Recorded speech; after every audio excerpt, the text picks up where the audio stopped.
Normalmente cuando uno empieza una charla siempre le da el agradecimiento al comité científico, pero como yo soy parte del comité científico, entonces aquí estoy aprovechándome de mi posición y teniendo un espacio para hablarles un poquito de vasculitis en lupus. Entonces, yo creo que me va a tener que mover un poco hacia acá. Cuando queremos hablar de vasculitis en lupus, bueno, primero declarar mis conflictos de interés. Esta es una charla que está libre de fines comerciales y todo su contenido es mi responsabilidad. Cuando hablamos de compromiso vascular en lupus, tenemos que pensar en un espectro y posiblemente este espectro incluya la vasculopatía, todos los eventos vasculares que implica la aterosclerosis, un fenómeno que se ha descrito en muy poca frecuencia, que es el fenómeno de Schwarzman en lupus, y el grupo grande de las vasculitis. Pero entonces las vasculitis las podemos clasificar de varias maneras. La primera manera sería, lo que más me gusta hablar a mí, la fisiopatología.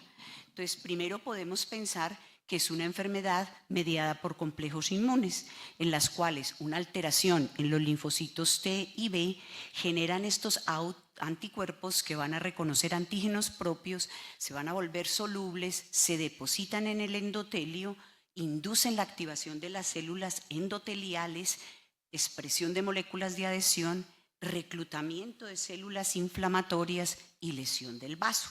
Esta es la lesión típica de una lesión por complejos inmunes.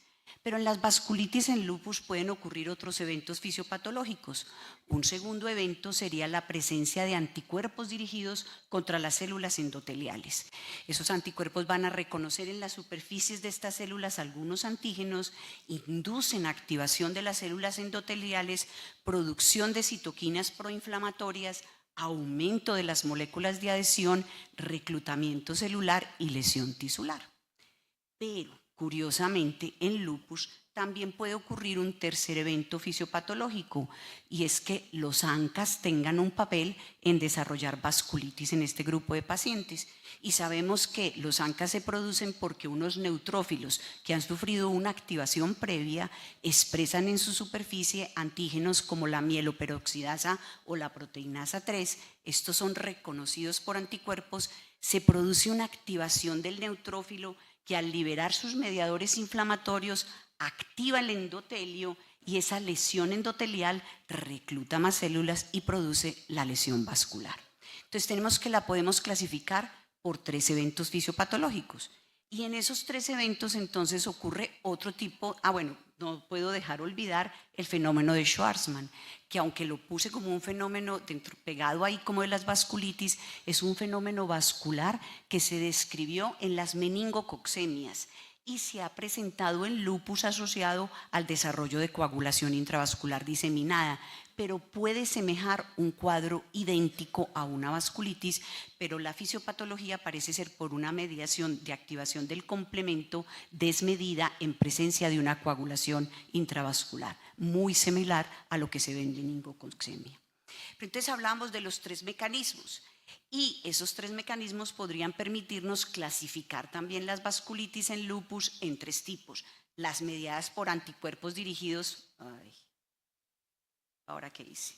Las mediadas por anticuerpos dirigidos contra los componentes celulares, anti-DNA, ANAS y ellos, las mediadas por ANCAS o las mediadas por anticuerpos dirigidos contra las células endoteliales. Pero otra forma y más clínica de clasificar los pacientes con vasculitis es dependiendo del órgano comprometido. Y sabemos que las vasculitis en lupus, en su mayoría, en un 85%, se van a manifestar con lesiones cutáneas. Pero existe un 18% que puede dar un compromiso visceral. Entonces tenemos que puede comprometer la retina, el intestino, el tracto gastrointestinal, el pulmón, el sistema nervioso y el riñón. Entonces, vamos a empezar por esta clasificación y empecemos por el tracto gastrointestinal. Entonces, la vasculitis gastrointestinal puede comprometer el intestino y es lo que conocemos como enteritis lúpica. Tiene una prevalencia que se describe en el grupo de pacientes con lupus entre el 0.2 al 14%. Y en una reciente serie sometida por el grupo que está en estudio para publicación, en un total de 2.479 pacientes de lupus se encontraron 16 de ellos con enteritis, lo que da una frecuencia del 0.65%. ¿Cómo se manifiestan estos pacientes? Entonces, estos pacientes tienen dolor abdominal, diarrea, náusea, vómito y en un pequeño porcentaje hematoquexia. Pero ¿cuál es la herramienta diagnóstica ideal? La tomografía. ¿Y qué nos va a permitir ver la tomografía? Los signos típicos de la enteritis lúpica. Entre ellos que se va a ver el engrosamiento de la pared intestinal, dando lo que se ha llamado, lo que vemos en las flechas rojas, el signo del tiro al blanco. También se puede ver la dilatación de las asas intestinales y un signo muy bonito que es la congestión vascular, que lo podemos ver en las estrellitas verdes, que se ve como el signo del peine o el signo de la congestión vascular. Además puede haber atenuación de la grasa mesentérica, presencia de ascitis y puede haber compromiso de la pared de la vejiga. Entonces, estos signos tomográficos son los que nos ayudan para hacer un diagnóstico de vasculitis intestinal o enteritis lúpica. Pero no solo el intestino puede comprometerse en el tracto gastrointestinal, también se ha descrito vasculitis hepática, y esta vasculitis hepática puede pasar desapercibida, pero llama mucho la atención en un estudio de necropsias que se encontró arteritis necrotizante en el hígado hasta en un 20% de los pacientes, que es una cifra muy alta y puede llevar a ruptura espontánea. Me llamó mucho la atención este caso descrito por un grupo árabe en el cual una paciente consulta por un cuadro de dolor abdominal, se le hace una tomografía, se observan estas alteraciones de la densidad en el hígado, se piensa en un absceso hepático, estudian a la paciente todos los componentes infecciosos y son negativos, deciden biopsiar el hígado y el diagnóstico es una vasculitis hepática. Entonces es un compromiso que puede pasar desapercibido, pero que posiblemente sí se esté dando en algunos pacientes. Igualmente ocurre con la vasculitis en páncreas. Entonces, la pancreatitis en lupus puede producirse por todas las condiciones que en la población general, lo más frecuente siendo los cálculos en la vesícula, pero el alcohol, los medicamentos son las causas más frecuentes. Pero cuando hablamos específicamente en lupus, aparece en el segundo nivel vasculitis. Pero la doctora Petri, en esta publicación del Journal of Rheumatology de su grupo, cuestiona mucho que realmente la pancreatitis en lupus sea mediada por una vasculitis, pero de todas maneras aparece como causa de pancreatitis en lupus. Pero pasemos a otro órgano distante al tracto gastrointestinal y sería la retina.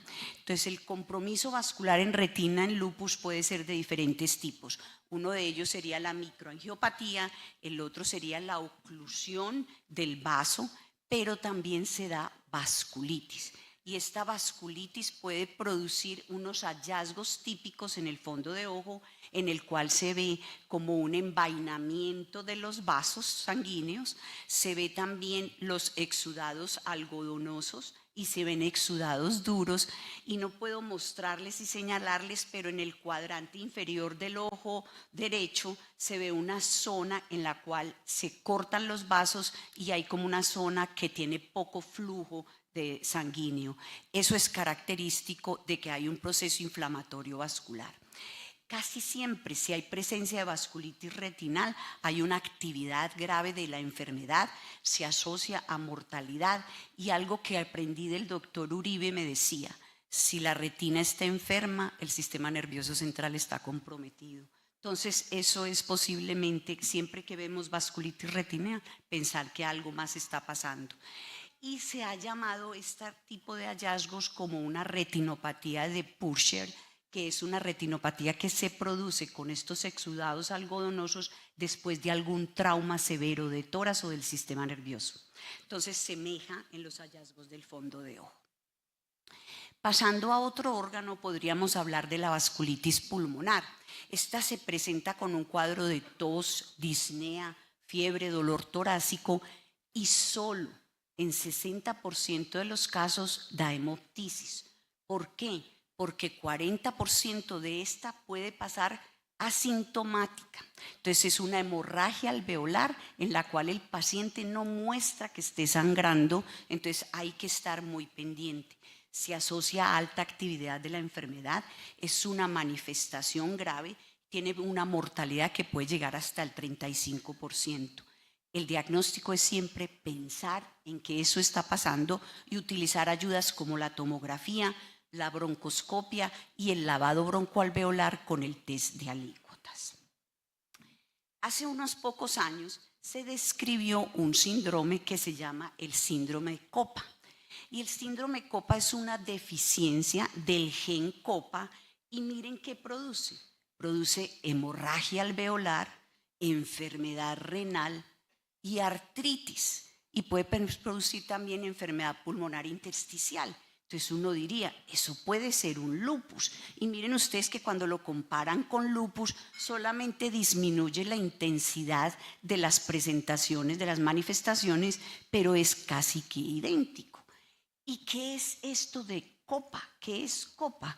Entonces, recuerden muy bonito, lo que se ve plegadito es el retículo endoplásmico donde se producen las proteínas y las proteínas tienen que viajar del retículo endoplásmico al Golgi para sufrir sus modificaciones y después devolverse al Golgi para salir de la célula. ¿Qué hace copa? Copa es esta bolita que ustedes ven bien bonita de colores que transporta las proteínas en reversa del Golgi hacia el retículo endoplásmico. Entonces, copa es la responsable de que esas proteínas se transporten. Si copa está defectuoso, el retículo endoplásmico se altera y produce una cosa que se llama respuesta inflamatoria por el estrés de retículo endoplásmico. Y esto lleva a autofagia, mediadores inflamatorios y producción también de interferón. Y muy recientemente se dice que la injuria microvascular en lupus se debe a un estrés del retículo endoplásmico, produce hemorragia alveolar y vasculitis. Entonces decidieron medir los niveles de copa en los pacientes con lupus y miren qué tan bonito se ve en la gráfica de la mano izquierda para ustedes. Los niveles de copa eran bajos en los pacientes con lupus e enfermedad intersticial difusa, lupus y nefritis lúpica y también en Sjögren. Y el nivel de esta proteína no se modulaba según la actividad de la enfermedad y tampoco se modulaba según los medicamentos. Entonces, posiblemente los pacientes con lupus y hemorragia alveolar puedan tener un defecto en copa que tenemos que empezar a buscar. Muy bien. Nos quedarían otros órganos, como las coronarias. Muy raro, es solamente reportes de casos, no se asocia a actividad de la enfermedad y su diagnóstico es angiográfico e histológico. Y angiográfico, recordar que entonces en la angiografía veríamos la ausencia de placas ateromatosas y se vería más bien una lesión arrosariada, como les muestro en esta angiografía. Otro órgano sería el sistema nervioso. Entonces, el sistema nervioso en lupus se puede comprometer, ustedes saben, por anticuerpos o por compromiso vascular. Y dentro del compromiso vascular estaría la vasculitis. Pero siempre hemos pensado que toda manifestación neuropsiquiátrica en lupus es por vasculitis. Y no es así. Cuando se fueron a ver los pacientes con lupus neuropsiquiátrico o con lupus que tenían en autopsias que hacían de estos pacientes, encontraron que tenían sangrados, infartos, pero la vasculitis era muy pequeño porcentaje, o sea que es una manifestación de baja frecuencia. En la autopsia se encontró en un alto porcentaje, pero eso no es así tan frecuente y se puede manifestar como hemorragias grandes y en las angiografías verse las estenosis o dilatación y estenosis o irregularidades. Pero uno dice, ¿será que yo necesitaré hasta tener un cerebro o una biopsia para poder hacer un diagnóstico?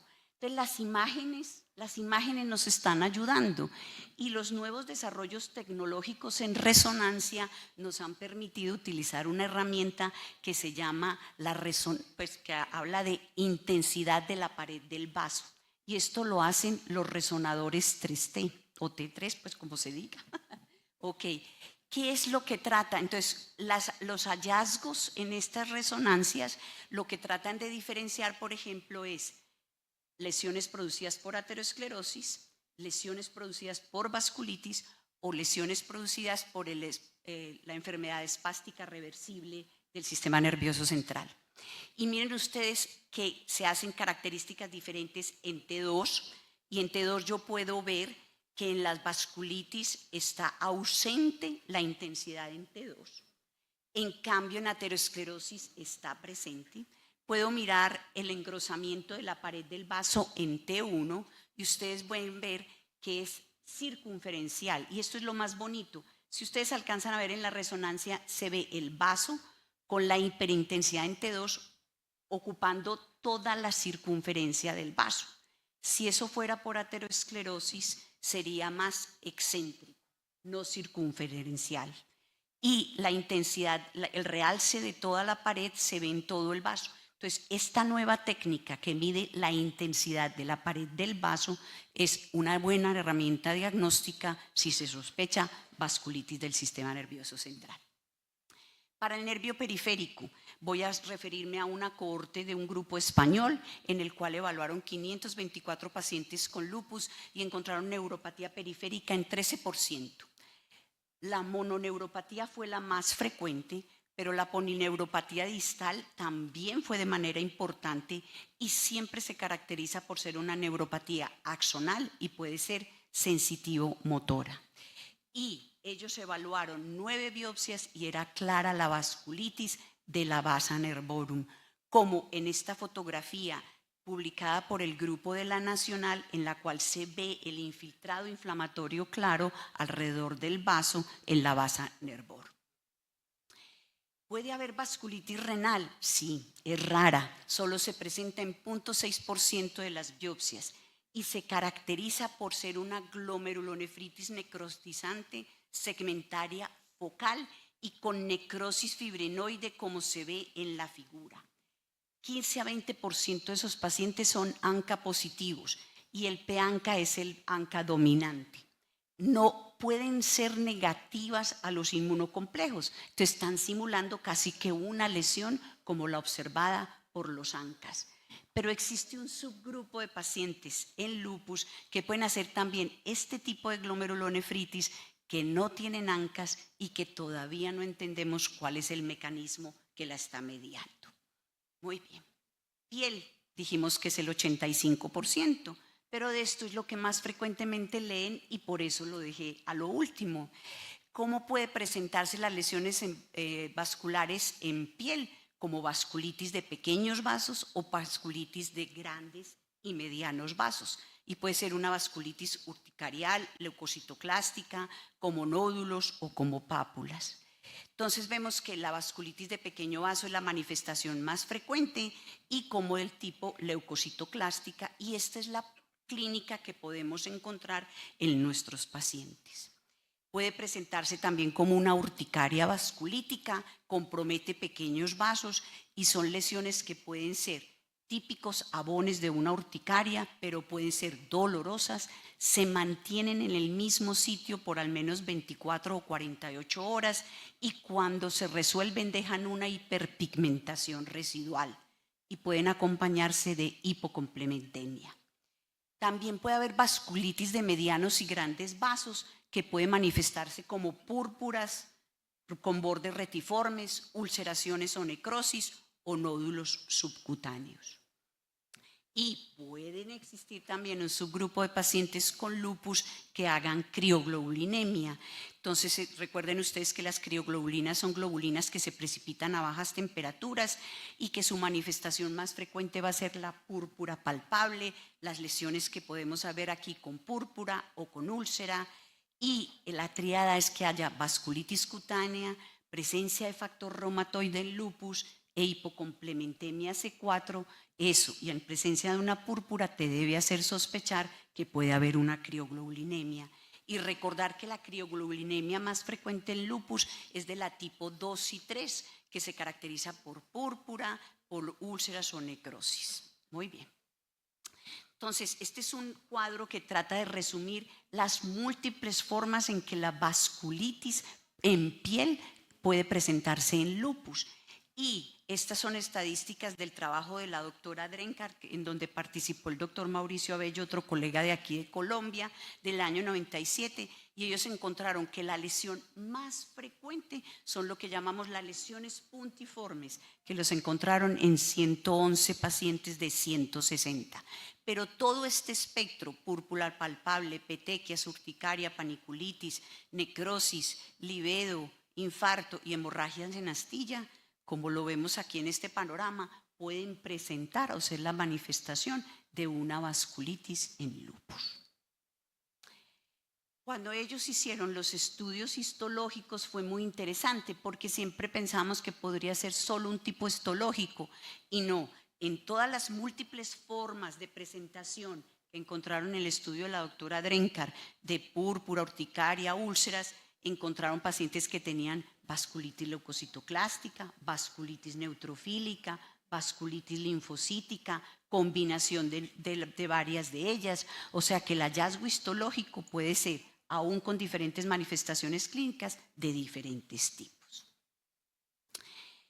Y la doctora Petri hizo un trabajo muy interesante en el que trató de buscar qué factores de riesgo, qué características de los pacientes con lupus aumentaban la probabilidad de que ellos hicieran vasculitis en piel. Y encontraron que los afroamericanos que tenían fenómeno de Raynaud, miositis, anemia hemolítica, anti-SM y anti-RNP tenían una mayor probabilidad de tener como manifestación de su lupus una vasculitis cutánea.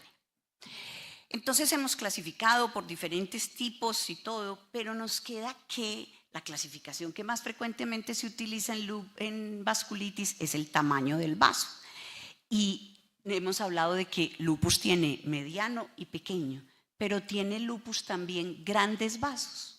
Entonces es muy interesante porque el grupo de La Sabana recientemente publicó un caso que se ven aquí en el PET con una captación de la aorta abdominal y una dilatación de una aortitis por lupus.